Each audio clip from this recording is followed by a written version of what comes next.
This is the part 2 of the PGBP chapter. So here we are going to solve all the module questions. ठीक है ना, पहले वाले part 1 video में we have solved till the illustration 6 and now we are going to start the illustration 7. ठीक है, तो let's do it. Let's start. तो इसमें यहाँ पे दिया हुआ है कि रिडक्शन हमें जो है अलाउेबल है 35 सेक्शन के अंदर कंप्यूट करना है इनकम अंडर द पीजीबीपी। यहाँ पे हमें पूरी वैल्यूज दी हुई है कि कहाँ से क्या जो है हमने किया है। तो हमें बताना है कि हमें जो रिडक्शन है ना वो हमें अलाउड होगा या नहीं इन सब में। ठीक है ना, तो पहले हमें क्या दिया हुआ है चीज़ कि भी है ABC लिमिटेड है। ठीक है, आराम से देखना। कंपनी रजिस्टर्ड इन इंडिया है, इसका मेन ऑब्जेक्ट है scientific research and development approved by. तो ये देखो यहाँ पे ना ऊपर हमें आराम से एक टेबल दी हुई है, इसको देख के इसको हमने याद कर लेना। तो बस वैसे तो हमें देखो पता ही है भाई सब पे 100% मिलने वाला है। ठीक है, बट हमें ये याद क्यों रखना है क्योंकि इसके ना सेक्शंस अलग है।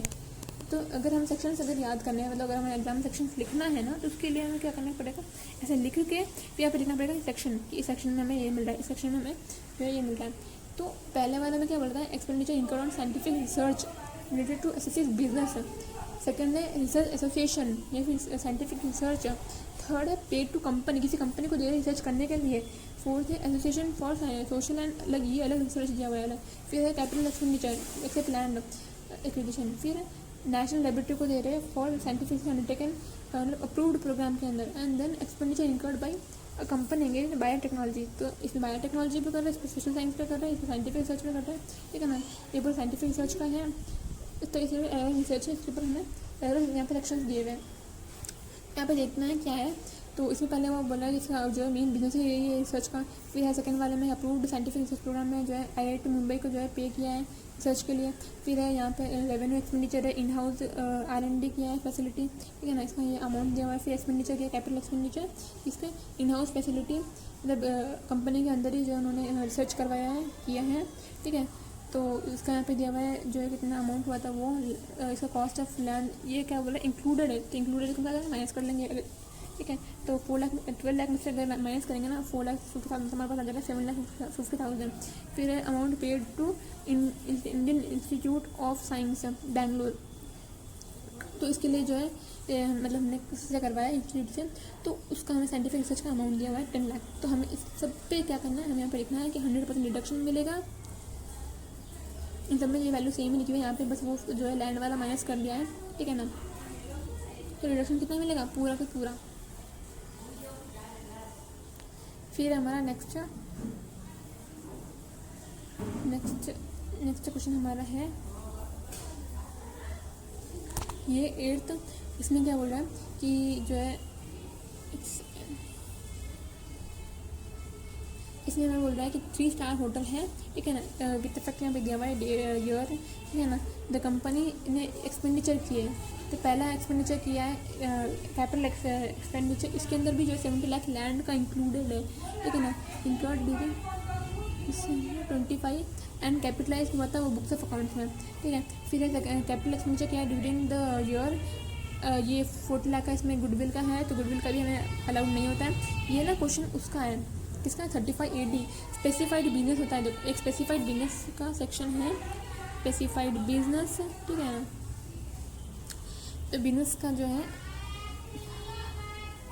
स्पेसिफाइड बिजनेस, इसमें ना हमें 14 कैटेगरीज दी हुई है कि इन जो है 14 कैटेगरीज के जितने बिजनेस में अगर तुम इन्वॉल्व होते हो ना तो आपको 100% रिडक्शन मिलता है। ठीक है, तो हमें ना वही यहाँ पे दिया हुआ है कि उसके एक कैटेगरी आता है कि होटल, अगर हमारा होटल है हमारा वो 2 स्टार या फिर उससे ज़्यादा का अगर होटल है तो हमें 100% रिडक्शन मिलता है। ये किस में है, उस 35 AD वाले जो सेक्शन है ना इसी के अंदर यहाँ पे एक कैटेगरी में ये है दिया हुआ है। इसमें हमें ये वैल्यू दी हुई है कि एक्सपेंडिचर ने किया है इतना इतना।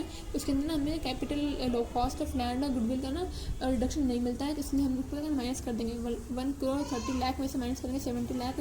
ठीक है ना, और 1 करोड़ 40 लाख में से माइनस करेंगे हमारा ये गुडविल का अमाउंट, तो हमारे पास ये आंसर आ जाएगा। इट इंक्लूड्स माइनस करेंगे 1 लाख करोड़ में से क्या आ जाएगा आंसर। तो ये दोनों को हम ऐड करेंगे ना 60 लाख को और 1 करोड़ को, तो हमारे पास टोटल कितना रिडक्शन मिलने वाला है वो यहाँ पे दिखना है। That is 1 crore 60 lakh. ठीक है, फिर नेक्स्ट क्वेश्चन अगेन ये वही वाला शायद होटल है, न्यू होटल है, 4 स्टार का होटल है, ठीक है। कैपिटल एक्सपेंडिचर दिया हुआ है यहाँ पे, पीरियड जनवरी से मार्च है, and capitalise in the same books of account में कैपिटलाइज है।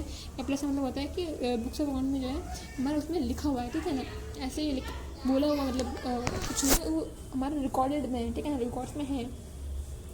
तो फिर कैपिटल एक्सपेंडिचर 2.5 करोड़ का, आउट ऑफ विच 1 करोड़ है लैंड का, ठीक है ना। बस ये लैंड देखते ही माइनस कर लेना उसमें से, ठीक है ना। तो 1 करोड़ माइनस करेंगे तो मेरे पास तो 2.5 से 1 माइनस करेंगे 1 करोड़ तो आ जाएगा 1.5, ठीक है ना। ये हमें पीजीवीपी का हमें बताना है, fulfil all condition of specified for claim of deduction, ये सर्टिफाइड का डिडक्शन का क्लेम करने के लिए नॉट क्लेम्ड, उसने क्लेम नहीं किया है चैप्टर 6A वाला डिडक्शन, यानी कि हमारा जो सेक्शन 80 जो होता है उसकी सीरीज होती है डिडक्शंस की, तो वो वाला डिडक्शन की वजह से क्लेम नहीं किया है, वो यहाँ पे दिया हुआ है। एंड सर्टेन इनकम्स, तो हमें दिखाना है कि बिफोर क्लेमिंग जो है 35 AD हमारा कितना है प्रॉफिट, 80 लाख रुपीज़, ठीक है ना। हैज़ अनदर बिजनेस भी, इसके बाद होटल 4 स्टार होटल है कानपुर में, और उसका जो है कॉमेंट्स कहता है बिजनेस 6 years बैक, और इसमें जो है इसमें प्रॉफिट दिया हुआ है 1,30,000। यहाँ पे क्या हो रहा है कि हमारे पास 2 बिजनेसेस हैं, ठीक है, 2 बिजनेसेस हैं, सेम ही होटल का ही है, तो हमें ना स्पेसिफाइड बिजनेस में ना सेट ऑफ का एक बेनिफिट मिलता है, यानी कि हम जो एक जो बिजनेस है हमारा स्पेसिफाइड ये इसका, उसका हम लॉस जो भी होगा वो हम दूसरे वाला जो बिजनेस है ना उसमें से हम सेट ऑफ कर सकते हैं, ठीक है ना। तो इसमें क्या हो रहा है, फर्स्ट वाला बिजनेस दिखाना, उसके अंदर हमारे पास 8 लाख का प्रॉफिट था, उसमें से हमने जो है एक्सपेंडिचर किया था 1,90,000 का और 1,10,000 का, ठीक है। हमने इसमें से माइनस कर दिया, जो भी कॉस्ट ऑफ एक्विजिशन रहता है वो लैंड का होगा माइनस किया, तो यहाँ पे 1.5 करोड़ आया था, उसके अंदर माइनस करेंगे ना, इसको ऐड किया था 1.9 करोड़ हो गया, तो इसके अंदर माइनस करेंगे तो हमारे पास 1.1 करोड़, ठीक है। इसमें से हमें क्या करना है, सेट ऑफ करना है जो हमारा सेकंड वाला जो बिजनेस है ना 4 स्टार होटल का, उसमें से तो हमारे पास आ रहा है ये 20 लाख का पीजीवीपी, बस इतना ही है इसमें। यहाँ पे ये लिखना भी है हमें कि भी जो एक्सपेंडिचर भी इनकर हुए लैंड पे वो हमें अलाउड नहीं है 35 AD में, ठीक है। तो इलस्ट्रेशन 10 क्या बोल रहा है कि हमारे पास जो है ये सेम वही 35 AD का है, प्रिलिमिनरी एक्सपेंसेस दिया हुआ है, कॉस्ट ऑफ प्रोजेक्ट दिया हुआ है 50 लाख का, 2.2 लाख का, देन है आंसर अगर प्रिलिमिनरी एक्सपेंसेस अगर जो है वो इनकर हुआ होता है रुचिरा लिमिटेड से द कैपिटल एम्प्लॉयड 60 लाख होता था, क्या होता है क्या आंसर दिया, तो क्वेश्चन दिया हुआ था। देखो पहले वाले में जो है हमें कॉस्ट ऑफ कैपिटल एम्प्लॉयड नहीं दिया, इसलिए जो हम सिर्फ कॉस्ट ऑफ प्रोजेक्ट ले रहे हैं, ठीक है ना। तो हमें क्या करना है, जो भी हमारा कॉस्ट ऑफ प्रोजेक्ट है ना उसका हमें लेना है 5%, 2.5 हो गया, ठीक है ना। तो कैपिटल एक्सपेंडिचर कितना हो गया हमारा इसका मतलब माइनस करेंगे ना, सॉरी एक्चुअल एक्सपेंडिचर इनकर कितना हुआ है 2,20,000, तो हमें जो है पूरा का पूरा रिडक्शन मिल जाएगा। अगर ये 2.5 लाख से अगर ज़्यादा होता ना तो हमें सिर्फ 2.5 जो है लाख मिलता, पर ये से लेस है तो हमारे पास जितना एक्सपेंडिचर हुआ उतना हमें रिडक्शन मिल जाएगा। फिर है सेकंड वाला हमें बोल रहा है कि अगर हमारे पास कैपिटल एम्प्लॉयड दिया हुआ होता 60 लाख का, तो हमारा आंसर क्या होता है, तो हमें क्या करना होता है कि जो भी हमारा कैपिटल एक्सपेंड प्रोजेक्ट है, कॉस्ट ऑफ प्रोजेक्ट है, फिर कॉस्ट ऑफ एम्प्लॉयड, इन दोनों में से जो है हमें लेना है कि इन दोनों में से हमें लेना है हायर, नहीं सॉरी एक्चुअली प्रीलिमिनरी एक्सपेंस जमा 2.2 लाख का, कॉस्ट ऑफ प्रोजेक्ट है ये, ठीक है 2.5 लाख का, एंड कैपिटल एम्प्लॉयड है 3 लाख का। हमें यहाँ पे रिडक्शन कितना मिल रहा है, मैं थोड़ा सा भूल गई हूँ, इसमें ना जो cost of acquisition cost of project जो है दोनों का हायर लेते हैं, देन इसमें से 5% का जो माइनस हायर लेते हैं लोअर लेते हैं।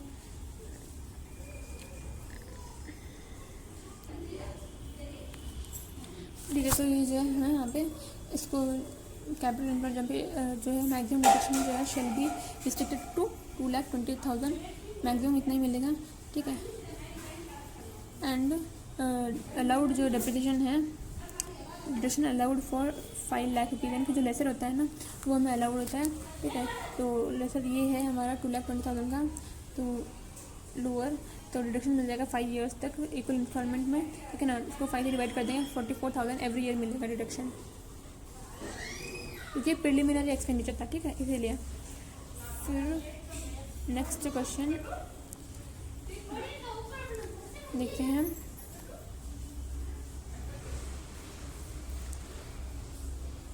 इलस्ट्रेशन 11 इसमें क्या दिया हुआ है, पेमेंट एक्सपेंडिचर है made by U1 resident of India है, इसका टर्नओवर दिया हुआ है 54 लाख का, इंटरेस्ट है, कमीशन है, पे किया था उसने रेसिडेंट। इसमें भी हमें ये बताना है कि किसको जो है हमें रिडक्शन मिलेगा नहीं मिलेगा, ठीक है ना। Disallowance arises under the section 40 के अंदर, ठीक है। इंटरेस्ट है जो पे करता है इसने नॉन रेसिडेंट पर्सन को, RD बुरमान को, एंड 3 लाख पे किया था रेसिडेंट को सैलरी के लिए, एंड सोल्ड किया था गुड्स 5 लाख का, गेव कैश डिस्काउंट दिया था 12,000 का, लेटर कमीशन जो था वो पेड था 50,000 का। तो यहाँ पे पूरा बताना है कि किस में हमें जो है मिलेगा, किस में हमें नहीं मिलेगा अलाउंस, ठीक है। पहले वाले में क्या हो रहा है, हमें इंटरेस्ट है 12,000 का, फिर हमारा ये 15,000 का कमीशन है, ठीक है। तो इन दोनों को जब हम ऐड करेंगे तो हमारे पास हो जाएगा 27,000, ठीक है, 27,000। तो हमारा जो है टर्नओवर 54 लाख का है रेसिडेंट पार्टनरशिप फर्म में, ठीक है। तो हमें यहाँ पे लिखना है is not subject to tax audit, okay. None of this transaction, इसमें से किसमें से भी जो है हमने tax was deducted at source, किसी में से भी जो है TDS कट नहीं किया था, इसीलिए। तो हमें ये बताना है कि तो TDS आया में ना हमें 2 प्रोविजन याद रखना है। पहला, अगर इंडियन का वो है तो, अगर नॉन इंडियन का है तो, ठीक है ना। उसमें एक है ऐसा प्रोविज़न कि हम जो है किसको जो है किसका TDS हमने कटने का, इंडियन का नहीं किया है, फिर जो है उसका। तो जो अगर हमने रेसिडेंट इंडिया का अगर नहीं किया ना, तो उस केस में रेसिडेंट, इसका रेसिडेंट बोलता है तो सही रहेगा, रेसिडेंट और non resident. Non resident case में 100% हमें क्या करता है, डिसअलाउड। रेसिडेंट केस में 30% डिसअलाउड रहता है, यानी कि हम जितना भी एक्सपेंडिचर किया ना उसका 30% निकाल के इसको हम लाइक माइनस कर देंगे एक्सपेंडिचर से, मतलब उतना ही अलाउड होगा, 30% नहीं होगा, 70% अलाउड होगा, ठीक है ना, एज एन एक्सपेंडिचर। तो इसमें से किसी में भी नहीं दिया है। फर्स्ट वाले में है पार्टनरशिप फर्म, तो इसमें बोल रहा है कि हमें ये जो है is not liable to deduct tax, liable नहीं है डिडक्ट करने के टैक्स के, ठीक है ना, मतलब पूरा हमें जो है अलाउड हो जाएगा एज एक्सपेंडिचर, बिकॉज वो इंडियन रेसिडेंट था ना, इसलिए। सेकेंड वाला है नॉन रेसिडेंट के सिर्फ इसका ना सिर्फ 30% मिलेगा, मतलब हमने ये जो निकाला है ना 27,000 जो है उसका निकालना है 30%, ठीक है। मैं एक सेकंड निकाल के दिखाती हूँ।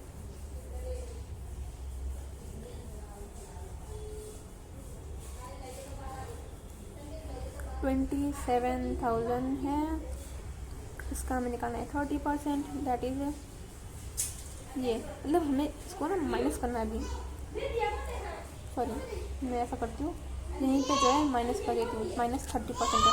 तो हमारे पास कितना आंसर आया, हमारे पास आंसर आया 18,900, और हमें यहाँ पे क्या दिया हुआ था ये, तो हमें बोलना है द अमाउंट 12,000 और 8,000 are allowable not subject to tax audit preceding year is less than prescribed limit 44 AD से लेस प्रिस्क्राइब्ड लिमिट लेस है, is not liable to deduct, okay. मतलब पहले वाले में क्या हो रहा है कि अगर जो है तुम 44 AB जो है हमारा ऑडिट का सेक्शन, उसमें उसके जो है उसके लिमिट से अगर तुम लेस हो, ठीक है ना, उस लिमिट से अगर तुम्हारा लेस टर्नओवर है तो आपको TDS कट ही नहीं करना है, TDS आपको नहीं कट करना है, तो TDS कट नहीं करना है, पूरा एक्सपेंडिचर मिल जाएगा इसमें, इसीलिए यहाँ पे दिया हुआ है, ठीक है, सॉरी ऐसी बात है। अब यहाँ पे नॉन रेसिडेंट को जाए तो इसका हमें जो है पूरा डिसअलाउड हो जाएगा, तो यहाँ पे ये लिखना है कि नॉट अलाउड एज एक्सपेंडिचर, ठीक है ना, not deem to be discount, ठीक है, मतलब उनको जो है एक्सपेंडिचर अलाउड नहीं होगा। देन 3 लाख का है पे किया है सैलरी रेजिडेंट, इसका हम 30% निकाल देंगे, तो पूरा कैलकुलेट यहाँ पे से कितना निकाल 30% निकाल देंगे, 30% डिसअलाउड हो जाएगा, not deducted is disallowed extend to 30%। फिर सोल्ड किया है गुड्स 5 लाख का, डिस्काउंट दिया था 12,000 का, कमीशन है ये पे किया था, तो यहाँ पे क्या बोलना है कि डिसअलाउड है क्योंकि उन्होंने TDS पे नहीं किया था। क्या डिसअलाउड है, sale of goods and cash discounts are business transaction and TDS is not attracted, कि बिजनेस ट्रांजेक्शन में भी हमें TDS का जो है कट करने की जरूरत नहीं है, इसीलिए for these transactions differ amounts are not disallowed, मतलब अलाउड है, ठीक है ना, नॉट डिसअलाउड मतलब अलाउड है, यानी कि हम जो है एक्सपेंडिचर ले सकते हैं। ध्यान रखना आ भी सकता है क्वेश्चन एग्जाम में, ठीक है। अब नेक्स्ट तो क्या बोल रहा है, SSC has opted presumptive taxation, ये दिया हुआ है computed gains from business lower than presumptive income से ही हैज नॉट ऑप्टेड, इसने ऑप्ट नहीं किया है फॉर इट। प्रिजम्पटिव इनकम में जो है ऑप्ट नहीं किया है। प्रिजम्पटिव इनकम का जो है सेक्शन क्या है, सेक्शन 44 ए डी है हमारे बिजनेस के केस में, ए है हमारे प्रोफेशन के केस में, और ए किस में हमारा ट्रांसपोर्टेशन का वो था ना, गुड्स कैरेज वाला, उस केस में। तो उसने ऑप्ट नहीं किया है, उसकी लोअर इनकम थी, ठीक है। तो मैं बताऊँ कि A D profession he will not be able to opt for presumptive basis।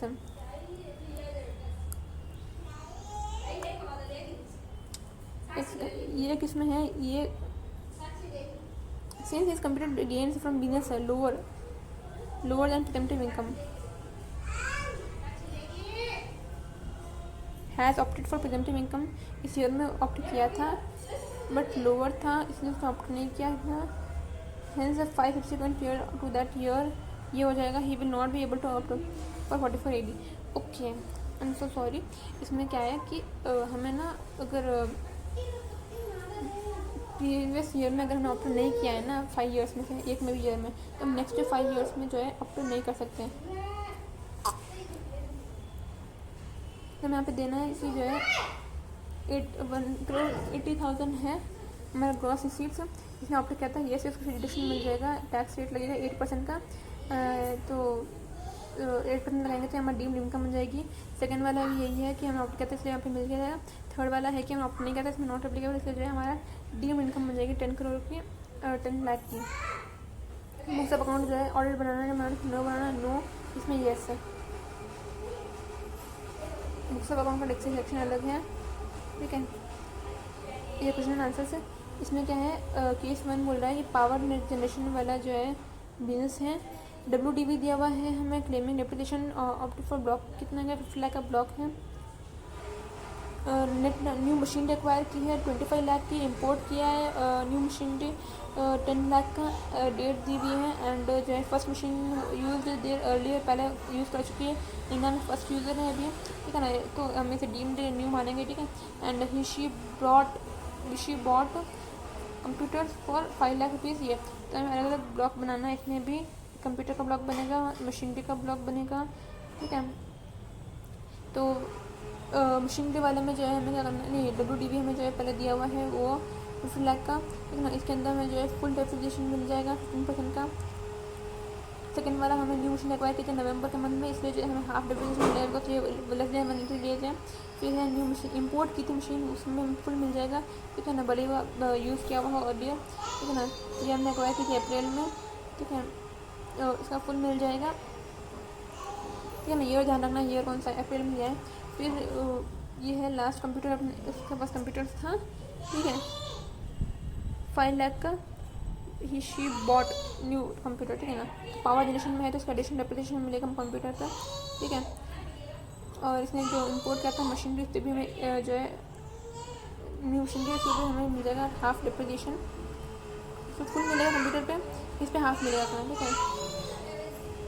Because ये सितंबर में एक्वायर किया था, सितंबर में मतलब मोर देन 180 डेज है, इसीलिए इसमें हाफ मिलेगा, तो लेस देन 180 डेज है, इसलिए तो 20% और 10% का जब हम लगाएंगे ना, ये 10% है, ये 20% है, ठीक है। तो ये आ जाएगा, इसको दोनों ऐड करेंगे ना, तो हमारे पास आ जाएगा ये आंसर डेप्रिसिएशन का। इसमें कुछ ज़्यादा डिफिकल्ट था नहीं।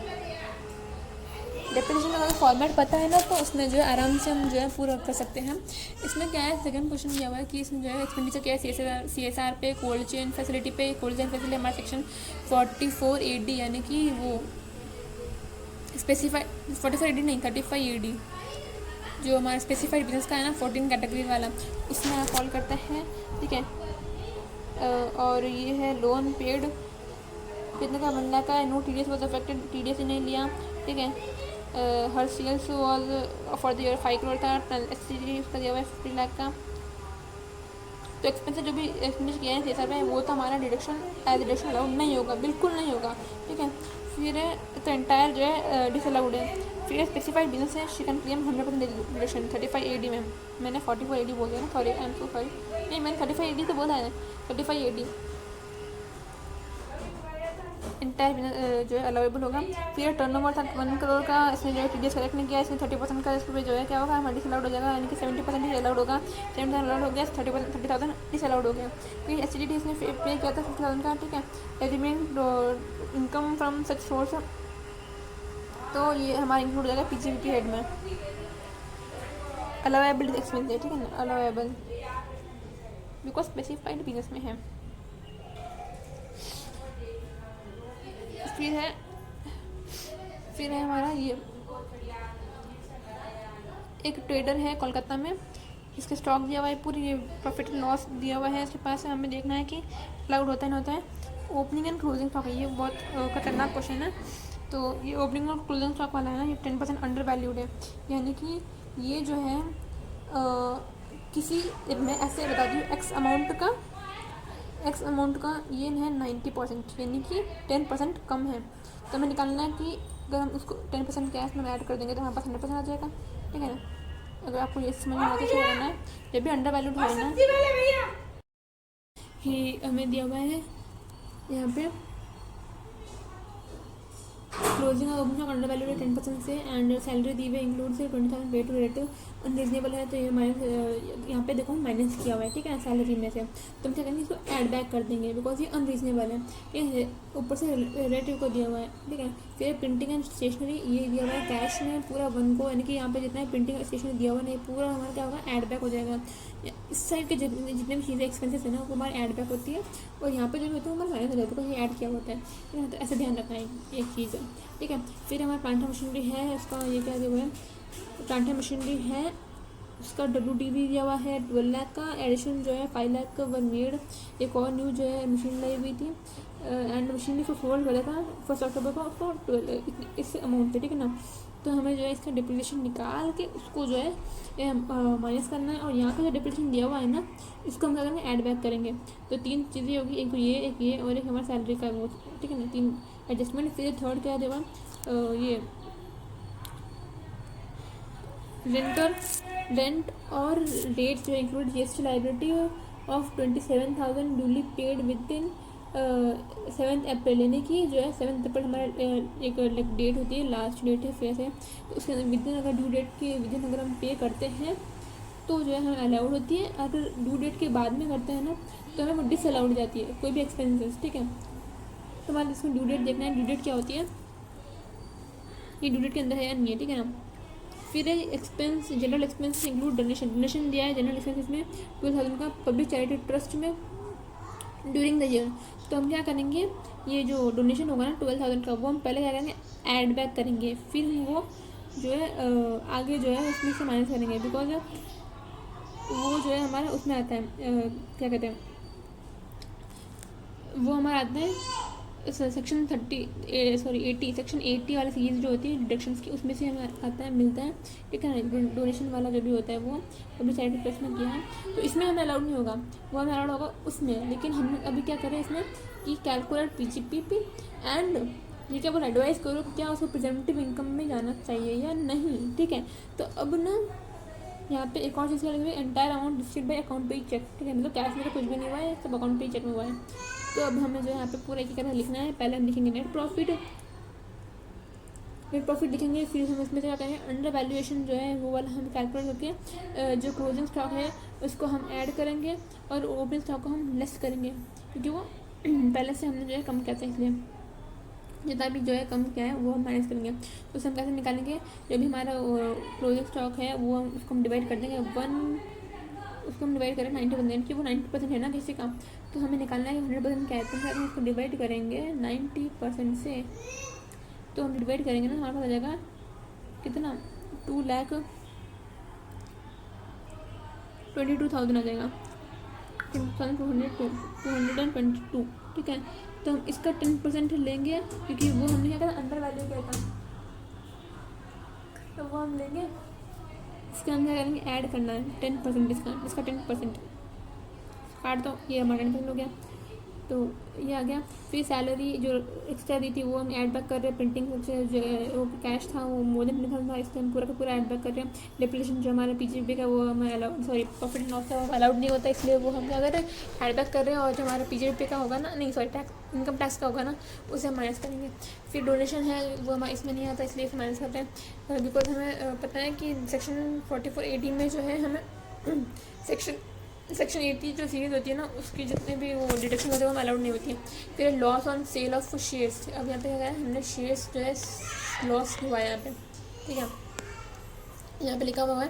तो देखो ये जो शॉर्ट टर्म जो है ना, बिकॉज ये हमारा कौन से हेड में फॉल करता है, सीजी यानी कैपिटल गेन किस हेड में फॉल करता है, इसमें नहीं फॉल करता, इसलिए हम इसको क्या करेंगे, इस एक्सपेंस को जो है हम ऐड बैक करेंगे, बिकॉज ये हमारा इस हेड का नहीं है, अदर हेड का है, तो हम इसको ऐड बैक करेंगे। तो हम जितनी भी ये चीज़ें को ऐड बैक करेंगे हमारे जो नेट प्रॉफिट से हमारे पास आंसर आ जाएगा 3,82,412। फिर हम क्या करेंगे, जो भी ओपनिंग स्टॉक काउंटर वैल्यूएशन था यानी कि इसको भी सेम ऐसे करना है, 1 लाख जो भी होगा, एक मिनट, 1 लाख जो भी होगा उसको हम डिवाइड कर देंगे 90% से, तो इसको डिवाइड करेंगे ना तो हमारे पास आ जाएगा, ऐसे भी कर सकते हैं फिर ऐसे भी कर सकते हैं, ठीक है। तो हमारे पास आ जाएगा 1,11,111, ठीक है। तो हम इसका हम 10% निकालेंगे, बिकॉज वो हमने कम लिया था, तो हमारे पास आ जाएगा 11,111। अलाउेबल डिप्रिसिएशन था, हमें डिप्रिसिएशन निकालना है, तो वो भी वर्किंग नोट में लिखेंगे। डिप्रिसिएशन कैसे निकालेंगे, जो हमने हमारी WDV थी वो उसके अंदर हम ऐड करेंगे न्यू वाली, तो जो हमारे पास हमने फिर एक सेल भी कहते हैं तो वो माइनस करेंगे, हमारे पास ये आ जाएगा, इस पर हम डिप्रिसिएशन लगाएंगे। ये तो सबसे ईजी वाला दिया हुआ है, ठीक है, इसके अंदर तो, लेकिन तो हम ये करेंगे, बिकॉज हमें क्या है कि वो नहीं निकालना है कि हमने जो है 80 डेज से ज़्यादा यूज़ किया है फिर नहीं किया है, ठीक है। एक्चुअली दिया हुआ तो है डेट, यहाँ पे दी हुई तो है डेट, तो डेट देख लेते हैं। डेट का इन्विटेशन जो है हमने 1 जून को दी थी, June 25, यानी जून से लेके जो है हमारा मार्च तक, जो मार्च है उसके बीच में तो 180 डेज से ज़्यादा होगा ही, ऑब्वियस सी बात है, ठीक है। और ये अक्टूबर में सेल कर दी थी, तो चलो कुछ है नहीं अब इसमें, तो माइनस करना है वो हमें, जो हमारा आ जाएगा डिप्रिसिएशन, ये हम इसमें से क्या करेंगे माइनस कर देंगे। एंड देन है हमारा इंटरेस्ट इनकम, क्योंकि इंटरेस्ट इनकम हमारे इस हेड में फॉल नहीं करता है, ये वाला इनकम, ठीक है, एक ही दिया हुआ यहाँ पे अदर हेड का, ठीक है ना, तो इसको भी हम क्या करेंगे माइनस कर देंगे, बिकॉज ये हमारा इस हेड का नहीं है। और माइनस क्यों करें पता है ना, क्योंकि हमने पहले क्या किया था, ऐड किया था इनकम में, मतलब वो नेट प्रॉफिट के अंदर, तो माइनस करेंगे तो हमारे पास आ जाएगा ये पीजीबी का, और ये हमारा जो है अंडर प्रिजम्पटिव टैक्सेशन यानी कि 6% हम जो लगाएंगे ना, तो हमारे पास आ जाएगा 7,50,000। तो 7,50,000 जो है किस पे लगा रहे हैं हम, 1,25,00,000 किस पे लगा रहे हैं, हमारा जो यहाँ पे ये दिया हुआ है ना सेल्स टर्नओवर पे, नेट प्रॉफिट पे नहीं लगा रहे, टर्नओवर पे लगा रहे हैं, यानी कि हमारा सेल्स है उस पर, उसका हम 6% निकालेंगे, हमारे पास आ जाएगा 7,50,000। हमारा प्रिजम्पटिव इनकम हो गया, प्रिजम्पटिव टैक्सेशन यानी कितना हमें टैक्स देना है, और ये हमारा इनकम है, ठीक है। तो ये हो गया हमारा higher than 7,00,000 is higher than the computed profit and loss, he should not opt for, देखो यहाँ पे हमारा इनकम तो वैसे 3 लाख है और टैक्स पे करना है 7,50,000, तो ये तो सारी सी बातें हमारे लिए अच्छा नहीं है, इसलिए हम क्या करेंगे इसे, इसलिए हम इसे जो है ऑप्ट नहीं करेंगे। However since his no is more than 1 crore, तो 44AB would be mandatory, he does not adopt presumptive basis, if he doesn't adopt presumptive basis, ठीक है। तो 44AB में जो है मैंडेटरी हो जाएगा। फिर ये यहाँ पे वही दिया हुआ है, सारी हमें नोट्स लिखना है, रीजन्स लिखना है कि सैलरी टू रिलेटिव है, जो एक्स्ट्रा था वो सेट बैक कर दिया गया है, कैश जो है मोर देन 10,000 था इसलिए सेट बैक कर दिया है, GST लाइबल जो है वो before due date and before जो है डेट ऑफ फाइलिंग रिटर्न, इसलिए इसे अलाउेबल कर दिया गया। GST जो है ना वो अलाउेबल कर दिया का मतलब क्या हो गया, ये जो है अगर यहाँ पे अगर लिखा हुआ था ना कि नॉट इंक्लूडेड, तो हम क्या करते हैं इसको माइनस करते हैं, यहाँ पे इंक्लूडेड दिया हुआ है ना कि हमारा जो भी नेट ये जो रेंट ये टैक्सेस है ना इसके अंदर इंक्लूडेड है, ठीक है। तो हमें और कुछ करने की जरूरत ही नहीं है, और ड्यूली पेड है यानी कि ड्यू डेट जो होती है उसके अंदर पेड है, तो बस यही बात है यहाँ पे लिखी हुई है कि अगर ड्यू डेट में है तो अब केस 4 क्या बोलते रहता है, तो इसमें है हमारा PCBP प्रॉफिट एंड लॉस निकालना है, नेट प्रॉफिट दिया हुआ है यहाँ पे 6,86,000 का, फिर एक्सपेंडिचर दिया हुआ एडवर्टीजमेंट एक्सपेंडिचर, और ये हमारा सैलरी टू एम्प्लॉयज़ का एक्सपेंडिचर, ठीक है ना। ये क्या और डेबिट हो चुका है, ये भी डेबिट हो चुका है प्रॉफिट एंड लॉस अकाउंट से, एंड और कुछ है नहीं। तो ये 2 चीज़ें हैं। एडवर्टीजमेंट, हम एडवर्टीजमेंट हम किस किस चीज़ों पे एडवर्टीजमेंट किया है। पहला है हमारा कि हमने किया है एडवर्टीजमेंट, इसका मैं वो थोड़ा थिकनेस कम करती हूँ, ठीक है। तो ये है एक्सपेंडिचर हमारा outside India 46,000 permitted by RBI, ठीक है, कोई बात नहीं। फिर हमारा article presented by way of advertisement, ये इसमें एक्सपेंडिचर क्या है, कोई बात नहीं, चलेगा। फिर हमारा ये 16,000 का कॉस्ट है pure in newspaper own by political party, यानी कि पॉलिटिकल पार्टी के लिए हम जो है कर रहे हैं एडवर्टीजमेंट, तो अब जो है ये अलाउड नहीं होगा, ठीक है। फिर है ये कैपिटल एक्सपेंडिचर ऑन एडवर्टीजमेंट, ये क्या है, अलाउबल है, ठीक। कैश पेमेंट किया है being capital expenditure on advertisement, capital expenditure है, ठीक है, तो वो शायद अलाउड नहीं होगा, ठीक है। कैपिटल एक्सपेंडिचर जो भी होगा 11,400 का देखेंगे। चलो, पेड कैश में पे किया है एडवर्टीजमेंट के लिए 12,000 है, यानी कि मोर देन 10,000 है, नॉट अलाउड। फिर 4,000 पे किया है to the concern substantial interest है उनका। एक्सेस कितना है हमारा, एक्सेस सिर्फ 1400 का, तो हम जो है 1400 का डिसअलाउड कर देंगे, ये भी एक्सेस अमाउंट है वो। फिर सैलरी दिया है 8 लाख उनका, हमें इसमें कॉन्ट्रीब्यूशन है PPF में, इसमें से 3,700 जो है बिफोर ड्यू डेट दिया है, यानी कि देखो उसका मतलब क्या हुआ, इससे मेरे को ध्यान से देखेंगे ना, क्या बोल रहे हैं, 40,000 क्या था, इसमें कॉन्ट्रीब्यूशन पे करना था, ठीक है। कॉन्ट्रीब्यूशन 37,500 जो है of which credited in the employees account in the relevant fund before due date, यानी कि बाकी का जितने अमाउंट है ना वो हमने जो है आफ्टर ड्यू डेट फाइल मतलब पे किया है, तो जो भी आफ्टर ड्यू डेट पे किया है वो हमें डिसअलाउड होता है। तो इसलिए जो मैं इसमें माइनस करेंगे तो हमारे पास आएगा 2,500, वो हमें अलाउड नहीं होगा, ठीक है। और क्योंकि ये डेबिटेड है तो इसलिए हम जो है ऐड बैक कर देंगे, ठीक है। फिर है 46,000 बोनस दिया है पेड ऑन 30 नवंबर, इसलिए हम ड्यू डेट निकालना है, ड्यू डेट से पहले है बाद में है, ठीक है। तो ये हमारा ड्यू डेट जो है के बाद में आता है। 20,000 is allowance to workers which is paid on 10 December है, ड्यू डेट के अंदर है नहीं है वो देखना है। फिर है 40,000 पेड टू आउटसाइड इंडिया पे किया है, TDS नहीं डिटेक्ट किया है तो वो डिसअलाउड हो जाएगा, मतलब वापस ऐड बैक करना है। Capital expenditure promoting family planning amounts employ, तो यह ध्यान रखना है कि ये जो है ना हमारा नेट प्रॉफिट है, कंपनी है ये, ठीक है ना। अगर कंपनी इंडिविजुअल के केस में हमें फंड प्लानिंग का जो है एक्सपेंडिचर अलाउड नहीं होता है, वो सिर्फ कंपनी के केस में अलाउड होता है, ठीक है ना। तो इसलिए जो यहाँ क्या होगा ऐड बैक हो जाएगा। फिर है ये 40,000 एंटरटेनमेंट अलाउंस दिया हुआ है टू एम्प्लॉयज़। फिर लास्ट क्या दिया हुआ है capital entertainment expenditure profit and loss account debit किया हुआ है 9,000 का, डिटरमाइन करो net profit of income x, देखो यहाँ पे दिया हुआ है एक्स, मिस्टर एक्स का मतलब क्या हो गया कि ये कोई कंपनी नहीं है, ये इंडिविजुअल को हमें फैमिली प्लानिंग का एक्सपेंडिचर नहीं मिलता है, सिर्फ कंपनी को मिलता है वो, ठीक है ना। अगर कंपनी हो जाता है हम अलाउ कर लेते हैं, वरना नहीं होता अभी। तो ये क्योंकि डेबिट किया हुआ इसलिए हमें ऐड बैक करनी है। तो कौन कौन सी चीज़ ऐड बैक हो गई है देखो, पहला जो है हमारा इनएडमिसिबल देखना है आइटम्स, हम पेड कैश में पे किया है वो हमें जो है जितने में लिख किया है वो ऐड बैक हो गया। कॉस्ट ऑफ एडवर्टीजमेंट जो हमें पॉलिटिकल पार्टी का था वो ऐड हो गया। एक्सेस अमाउंट जो भी कंसर्न में दिया था, जो भी एक्सेस अमाउंट है ना वो ऐड बैक होगा, ठीक है। देन देखो ये ध्यान रखना जो कैश वाला था ना उससे हमें पूरा का पूरा जो है माइनस होता है, ऐड बैक होता है, क्योंकि लाइक 10,000 से ज़्यादा होता है ना तो इसमें पूरा जो है ऐड बैक होता है। जबकि ये होता है ना सब्सटैंशियल इंटरेस्ट वाला, इसके अंदर हमें जितना एक्स्ट्रा होता है ना वो जो है ऐड बैक होता है, ठीक है। अब नेक्स्ट ये हो गया सब्सटैंशियल इंटरेस्ट वाला, ये PPF में उसने दिया है to the extent credited before due date, जो भी बिफोर ड्यू डेट किया है ना वो हमें अलाउड होगा, और बाकी का जो है हमें अलाउड नहीं होगा। तो ये बाकी 2,500 जो है हमें क्या आफ्टर ड्यू डेट पे किया था इसलिए हमें अलाउड नहीं होगा। फिर bonus being paid to after due date की जो फाइलिंग होती है ना उसके बाद में पे किया है। तो देखो due date for the filing where SSC is a person who is required to audit कुछ अकाउंट होने चाहिए, तो इज़ 31 अक्टूबर। तो ड्यू डेट क्या है 31 अक्टूबर है, इसने ड्यू डेट से पहले किया है नहीं किया है। तो यहाँ पे क्या दिया हुआ है कि हमने बोनस पे किया था, बोनस का ही देख रहे हैं ना, बोनस पे किया था 30 नवंबर को, तो और ये है 1 दिसंबर, अक्टूबर के बाद में, ये दोनों भी अक्टूबर के बाद में है, 31 अक्टूबर के बाद में है, इसलिए जो है हमें अलाउड नहीं होगा। इन दोनों को हम ऐड बैक कर देंगे 46,000 36,000। फिर है salary paid outside India, TDS collect नहीं किया है, पूरा नहीं होगा ऐड बैक, ठीक है।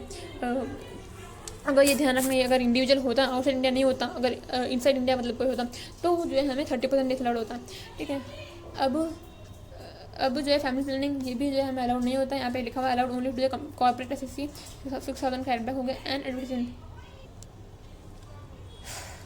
ये कैपिटल एक्सपेंडिचर तो ये भी हमें अलाउड नहीं होता है, जो भी हमने क्या था वो एड बैक हो गया। यहाँ पे ये पूरा आ गया, तो पूरा नोट्स लिखना है, ठीक है, क्या किया और क्यों किया, किसी चीज़ को एड बैक क्यों किया, एड बैक क्यों माइनस क्यों नहीं किया, ये सब चीज़ें यहाँ पे लिखनी है ड्यू डेट वाला। फिर है प्रैक्टिस क्वेश्चन। प्रैक्टिस क्वेश्चन का फर्स्ट क्वेश्चन क्या बोल रहा है, यहाँ पे हमें P&L दिया हुआ है आगे, अनिल ओनर ऑफ बिजनेस है, ठीक है, इसका एडेड कितना दिया हुआ है 6500, एडमिसिबल डेप्रिसिएशन है ये, इनकम टैक्स रूल के हिसाब से ये है, PGBP के हिसाब से हमें यहाँ पे दिया हुआ है क्या, नहीं दिया हुआ है, ठीक है, नहीं दिया हुआ तो हमें कुछ नहीं करना है, वो मतलब माइनस होता है ना, ठीक है, नहीं दिया हुआ, ये रहा प्रोविजन फॉर ये, तो ये हम क्या करेंगे, ऐड बैक कर देंगे, बिकॉज यहाँ पे क्या है, ध्यान रखना, ये वाला माइनस ऐड बैक होती है और ये वाला जो है माइनस होती है, ठीक है, तो ये जो है ऐड बैक कर लेंगे, ये वाला माइनस कर लेंगे, ठीक है ना, बाद में ये है हमारा रेंटेड प्रॉपर्टी, हाफ यूज़ हुआ था by him for own residence, जितना भी हाफ यूज़ हुआ है ओन रेसिडेंस के लिए वो हमें ऐड बैक करना है, बिकॉज हमें सिर्फ बिजनेस का एक्सपेंस होते हैं ना, वो अलाउड होते हैं। फिर रेंट जो था वो था ये 2400 इन respect of entire house is included rent rate taxes, मतलब इस रेंट रेट जो टैक्सेस है ना इसके अंदर इंक्लूडेड है ये अमाउंट। फिर देन बैलेंस जो भी होगा 500 का वो है municipal tax paid on property given on rent, जो भी बैलेंस है यानी कि ये जो 2900 है ना उसके अंदर का ये पहले तो 2400 का रेंट जो भी है वो, बाकी का जो 500 बचा हुआ है वो है हमारा म्यूनसिपल टैक्स, ठीक है। तो ग्रॉस इनकम निकालनी है, 115 BAC में कवर्ड नहीं है, यानी कि ओल्ड रीजन में कवर्ड है, तो इसमें क्या लिखना है आंसर एक एक करके लिखना है। पहले हमें लिखेंगे नेट प्रॉफिट है 31 ये वाला income 3020 income receive house property, इनके मैं यहाँ पे दो चीज़ें निकली, एक हाउस प्रॉपर्टी का हेड और एक होगा ये हाउस प्रॉपर्टी वाले में हम क्या करना है, रेंट जब रिसीव हुआ है वो 5400 वाला एंड म्यूनसिपल टैक्स हम लेस करेंगे 500 का, हमें आ जाएगा 94900 का, एंड इसमें से हम क्या करेंगे जब स्टैट्यूटरी डिडक्शन होगा वो, यानी कि ये वाला बात कर रहे हैं यहाँ पे रेंट फ्रॉम प्रॉपर्टी, ठीक है, यानी कि ये अदर हेड में नहीं है, मतलब ये HP के हेड में आएगा और ये जो ऊपर वाला है गवर्नमेंट सिक्योरिटीज़ वो आएगा अदर हेड के अंदर, ठीक है। तो ये आ गया यहाँ पे, तो हम यहाँ पे जो है फिर क्या करेंगे HP का ये जो भी है वो हम क्या करेंगे माइनस कर लेंगे, ये माइनस कर लेंगे, तो HP का जो भी सैलरी मतलब इनकम था वो हमें यहाँ पे आ गया 3400, 30% का स्टैट्यूटरी रिडक्शन मिल गया। अब हमें क्या करना है, हमें जो है ये PGP का नेट इनकम लिख दिया, हाउस होल्ड जो एक्सपेंसेस था यानी कि हमें हाउस होल्ड एक्सपेंसेस कितना था हाफ, तो ये जितना भी है ना उसका हाफ हम कर लेंगे, रेंट जो भी है इसका ये 2400 है ना, इसका हाफ कितना हुआ 1200, ठीक है ना, 24 का डबल हाफ 12, तो ये हमें ऐड बैक करना है क्योंकि हाउस होल्ड का था। फिर है रेंट हाउस होल्ड एक्सपेंसेस, यहाँ पे हाउस होल्ड एक्सपेंसेस दिया हुआ है PGP का ये बैलेंस शीट में, सॉरी बैलेंस शीट नहीं प्रॉफिट एंड लॉस अकाउंट में, ये हाउस होल्ड एक्सपेंसेस हैं, ये बैड का प्रोविजन है रिटर्न ऑफ 650 हुआ था, प्रोविजन था 1200, ठीक है ना। मोटर कार है ये प्राइवेट यूज़ किया हुआ है, यूज़ फॉर ये भी हम ऐड बैक कर लेंगे, प्राइवेट यूज़ के लिए काम नहीं आएगा। फिर लाइफ इंश्योरेंस है, लाइफ इंश्योरेंस को माइनस कर लेंगे बिकॉज हमें सिर्फ कंपनी का इंश्योरेंस मिलता है, ये नहीं मिलेगा। फिर है बैंक, ये इंटरेस्ट ऑफ बैंक लोन ये चल ठीक है चलेगा। देन है प्रोविजन ऑफ डिप्रिसिएशन, तो इसका भी हमें ट्रीटमेंट करना है, ये ऐड बैक हो जाएगा। डिप्रिसिएशन लाइफ इंश्योरेंस जो हमारा पर्सनल था वो वाला, ये लॉस ऑन कार भी इसमें नहीं आएगा बिकॉज वो अदर हेड में आता है, loss on sale of other head में आता है, वो कैपिटल गेन में आता है। बैड डेट का प्रोविजन है वो भी हम माइनस ऐड बैक करेंगे, हाउस होल्ड का वो ऐड बैक करेंगे। फिर हमें जो भी एक्चुअल में हुआ था वो यहाँ पर माइनस करेंगे, ये माइनस करेंगे, ठीक है। तो ये ओवरऑल ये माइनस होगा और ये ऐड होगा, इन दोनों को करेंगे तो हमारे पास ये आंसर आ गया। PGP का फिर है जो इसके अंदर हेड, इस हेड में टैक्सेबल नहीं होता उसको हम जो यहाँ से माइनस करेंगे, गवर्नमेंट सेक्टर वाला, रेंट फ्रॉम प्रॉपर्टी वाला और इनकम फ्रॉम बिजनेस वाला, ये आ गया मेरा इनकम फ्रॉम बिजनेस माइनस करेंगे। तो अदर हेड है, अदर हेड ये आ गया एक गवर्नमेंट सिक्योरिटीज, HP का हमने ऑलरेडी ऊपर कर लिया, ये है गवर्नमेंट सिक्योरिटी वाला अदर हेड का, तो ये हम इसमें क्या करेंगे ऐड करेंगे, तो हमारे पास ग्रॉस टोटल इनकम आ रहा है, ठीक है। अगर हमें सिर्फ PGP निकालने का बोलता है तो हम सिर्फ यहीं तक कर लेते हैं, यहीं तक करते हैं, फिर यहाँ पे ये भी निकाल रहे हैं, मतलब यहीं तक कर, तो ये वाला पार्ट ही करते हैं, पूरा नहीं करते, ऊपर वाला HP का है, ठीक है। अब है नेक्स्ट, ये है एक क्वेश्चन, इस क्वेश्चन में ना बताने मुझे लगता है कुछ गड़बड़, बिकॉज यहाँ पे जो है बोनस का ये जनरल एक्सपेंसेस वाला और ये लास्ट का TDS वाला, इन तीनों का कोई ट्रीटमेंट नहीं दिया हुआ है आंसर में, ठीक है ना, बाकी इन सबका दिया हुआ है। तो मैं अगर ऊपर से बताऊँ तो ये जो है हमारा एड बैक होगा, बिकॉज ये हमें रिकवर बैक हो गया फ्रॉम गवर्नमेंट, और देर नॉट अलाउड एड डिडक्शन मिला ही नहीं था पहले, ठीक है ना, तो ये हम एड बैक कर लेंगे। फिर है ये हमारा एड बैक नहीं होगा, ये माइनस होगा, बिकॉज हमें एड बैक ऑलरेडी नहीं, एड बैक होगा, रिकवर हो गया ना इसीलिए। ओके, तो general expenses, legal expenses, depreciation on machinery, यहाँ पे depreciation on machine shown professional accounting, तो यहाँ पे दिया हुआ है ऑलरेडी कि अकॉर्डिंग टू इनकम टैक्स की वजह से हुआ, तो इसमें हम कुछ भी चेंजेस नहीं करेंगे, ठीक है ना।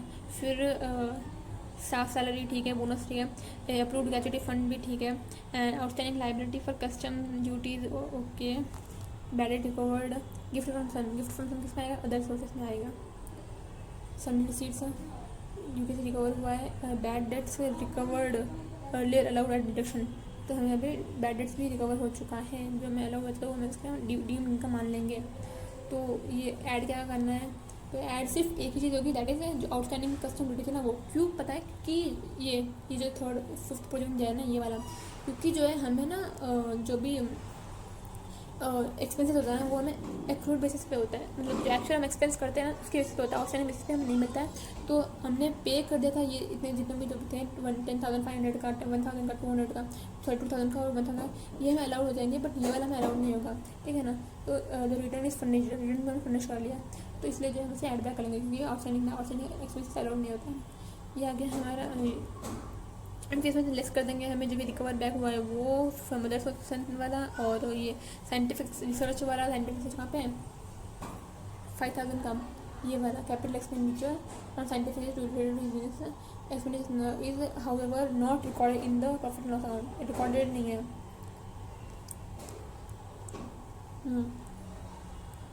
इसका हम क्या करेंगे, माइनस कर लेंगे। फिर ATC में हमें जो है 10,000 का रिडक्शन मिल रहा है यहाँ पर, ठीक है।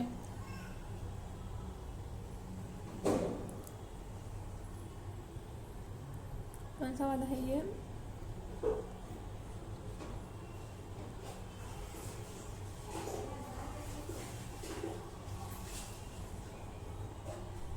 ये वाला, यहाँ पे लिखा हुआ है, छोटा सा छुपुर से अगर ध्यान नहीं दे देता है निकल जाता, कोई मैं सोचा कहाँ चले गया।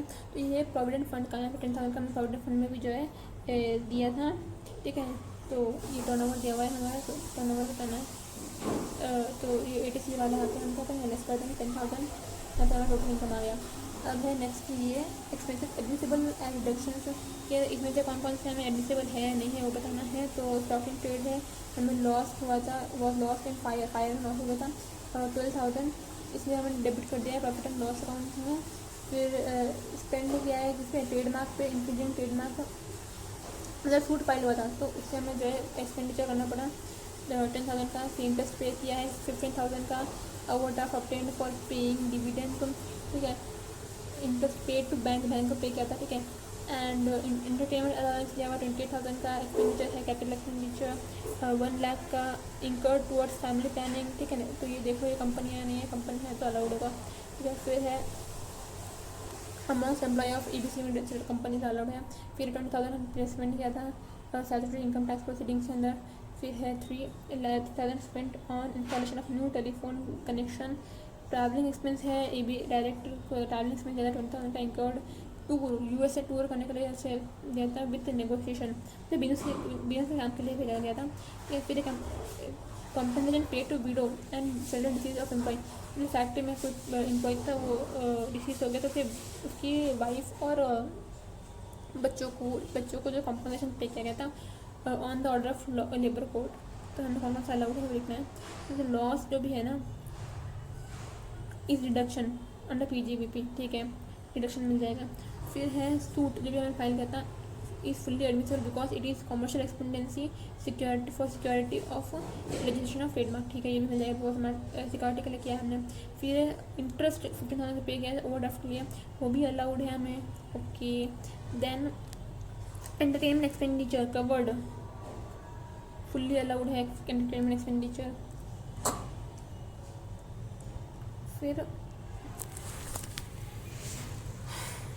फिर expenditure promotion of family planning जो भी किया है एम्प्लॉयज़ के लिए, तो इसका जो 1/5 है वो अलाउड होगा प्रीवियस ईयर में, in which it was incurred and 4 जो भी इंस्टॉलमेंट है वो अलाउड होगा नेक्स्ट 4 प्रीवियस ईयर्स के अंदर।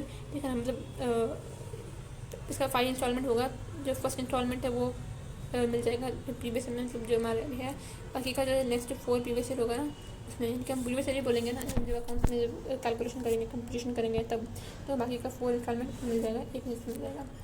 5% डिवाइड करना है इसको, ठीक है, तो 20,000 ईच जो है ईच ईयर मिलेगा। फिर एम्प्लॉय पे जो है लीगल चार्जेस ये डिडक्टिबल्स हैं, इनकम टैक्स के लीगल चार्जेस 3,000 जो है अलाउड है डिडक्शन के लिए, ये भी अलाउड है 3,000 का जो इंस्टॉलेशन के लिए। फिर ट्रैवलिंग एक्सपेंसेस है, टूर कहता है वो भी फुल्ली अलाउड है। वीडियो और किसी जाता है ऑर्डर कोड आज फुल्ली अलाउड है, इसमें बेसिकली सारे अलाउड ही है, फुल्ली अलाउड है। फिर है ये पूरा P&L दिया हुआ है, purchase salary rent bonus printing, पहले ये देखते हैं। Everything expenses included in cost of gift pack किया था 1100 जो भी है each presented to esteem customers on occasion of Diwali. फिर टैक्स डिफरेंस और नील TDS जो था ना, डिविडेंड और डिबेंचर पर नील था, एज्यूम करो। फिर कार जो है दोनों पर्सनल के लिए और बिजनेस दोनों के लिए यूज़ किया हुआ था। बिजनेस के लिए 2/3 यूज़ होता है, पर्सनल के लिए कितना यूज़ किया हुआ था 1/3, यानी 1/3 जो भी होगा वो डिसअलाउड हो जाएगा, मतलब उसका 1/3 निकाल के हमें डिसअलाउड होना है। किस पे? कार पे। कार का जो एक्सपेंसेस क्या है, जो ड्राइवर का सैलरी है कि ये इन दोनों का 1/3 डिसअलाउड।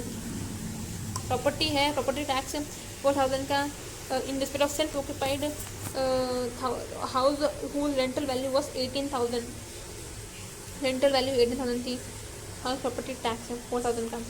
तो हमें ग्रॉस टोटल इनकम और टोटल इनकम दोनों पे निकालनी है। अंडर हेड पेरेस head not covered under 115 BSE, ठीक है। यहाँ पे एक और ये क्या दिया हुआ है, इंटरेस्ट मिला है जे कंपनी लिमिटेड पे। फिर है डिबेंचर्स का हमें ये वैल्यू दिया हुआ है, डिविडेंड का ये दिया हुआ है, इनमें डिस्काउंट क्यों हुआ है, रेस विनिंग है। तो इसमें से कौन कौन सी चीज़ें हमें जो है अदर सोर्स में मिलेगी, कौन कौन सी चीज़ें हमें कैपिटल गेन के हेड में मिलेगी, वो हमें अलग अलग निकालना है टोटल इनकम के लिए। ओके हाँ, ये देखें तो यहाँ पे देख के चलो, जो भी एक्सपेंडिचर है जो नॉट रेवेन्यू है वो ड्राइंग से, जो भी हमने ड्राइंग्स किया है खुद के लिए किया है वो हमें अलाउड नहीं होता है। ये वाला LIC प्रीमियम, ठीक है।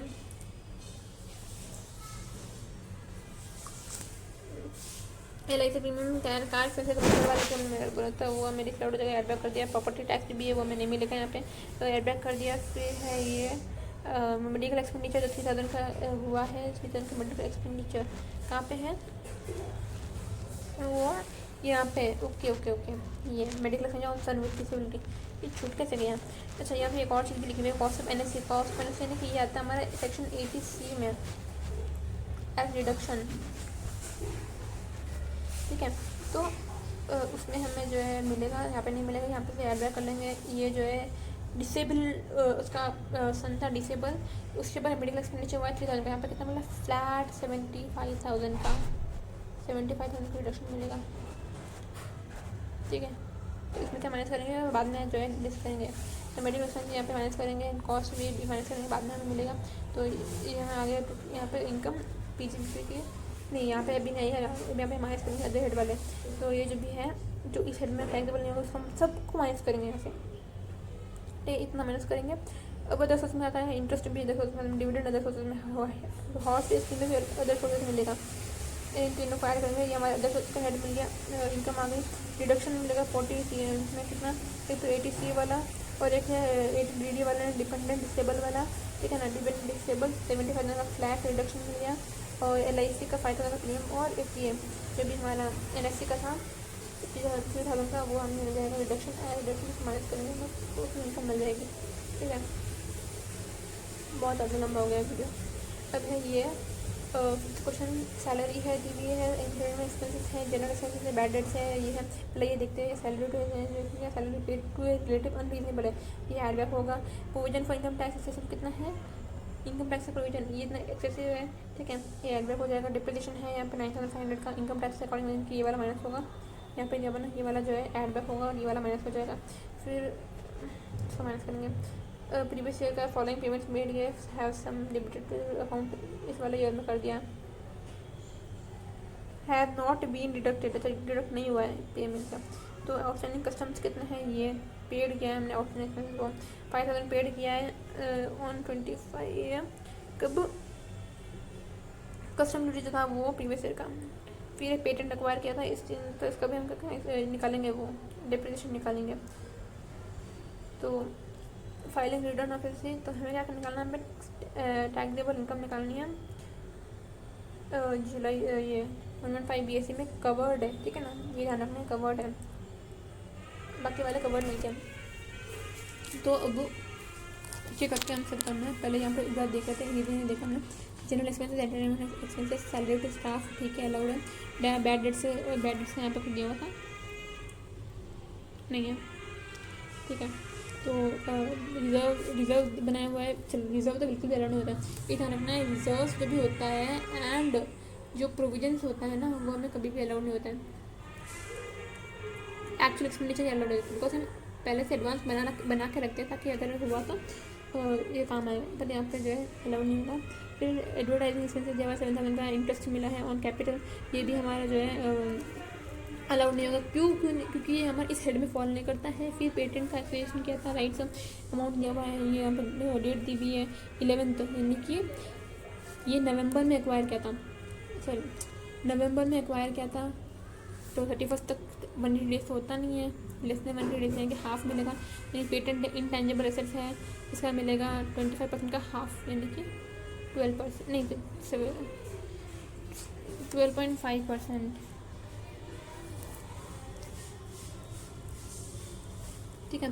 तो ये है पेटेंट का टेलीफोन एक्सपेंसेस है, ठीक है, मिल जाएगा। डिप्रिसिएशन माइनस ऐड तक करेंगे। प्रोविजन फॉर इनकम टैक्स है, प्रोविजन भी हम माइनस करेंगे बिकॉज प्रोविजन नहीं मिलता है, हमारा एक्चुअल एक्सपेंडिचर सॉरी एक्सेसिव भी है। तो हम जो है अब वो करने वाले हैं इसमें पूरा ट्रीटमेंट।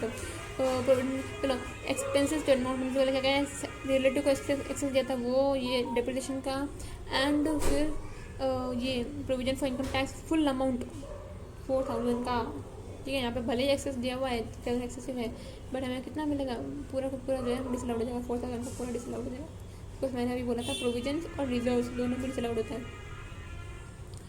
पूरा डिसअलाउड हो गया 4,000। फिर है इंटरेस्ट है कैपिटल पे, ये मैंने कहा था कि इसमें नहीं फॉल करता है। फिर है ये रिजर्व फॉर बैड डेट से माइनस करेंगे। फिर एक्सपेंडिचर एक्सपेंडिचर ऑफ पेटेंट कितना होगा, ये 20,000 का, ये माइनस करेंगे। फिर 12.5% जो भी होगा, मैंने बोला था ना, वो पेटेंट पे डिप्रिसिएशन मिल जाएगा 12.5% का, ये माइनस करेंगे हम।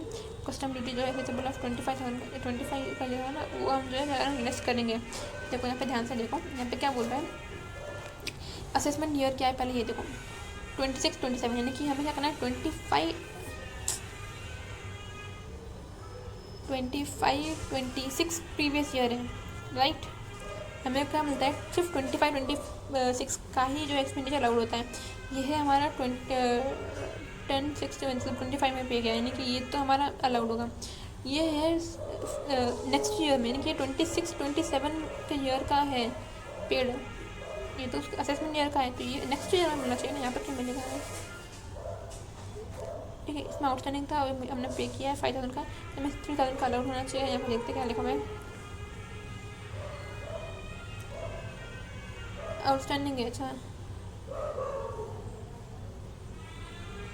10-6 का है, जो प्रीवियस ईयर का आउटस्टैंडिंग था। 24-25 का आउटस्टैंडिंग था, यहाँ पे किया है, इसका अलाउड जो आउटस्टैंडिंग था वो हमने भी पे किया है, तो ये में अलाउड होगा 26-27 25-26 है,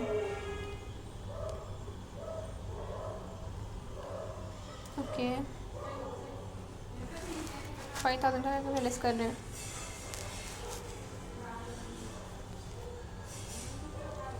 हमारा टोटल इनकम आ गई है, तो यहाँ पे पूरा चैप्टर खत्म होता है। आगे सिर्फ कुछ MCQ क्वेश्चन दिए हुए हैं, ठीक है ना, इसको अब देखने की ज़रूरत नहीं है, ठीक है। 35 AD है, कितने इंस्टॉलमेंट में मिलता है, तो हमें 5 इंस्टॉलमेंट में मिल जाता है, ये 5 इंस्टॉलमेंट। फिर है ये रेट कितना होता है इंटरनल वैसे का 25%, हमारा सैलरी इनकम से अलाउड है या नहीं है, तो सिर्फ वर्किंग पार्टनर का अलाउड होता है, बाकी का अलाउड नहीं होता है। तो यहाँ पर पूरा चैप्टर खत्म होता है। आई नो ऑलरेडी बहुत लंबा हो चुका है। I will make another video on DOS, POS and WOS of GST, ठीक है। बाय।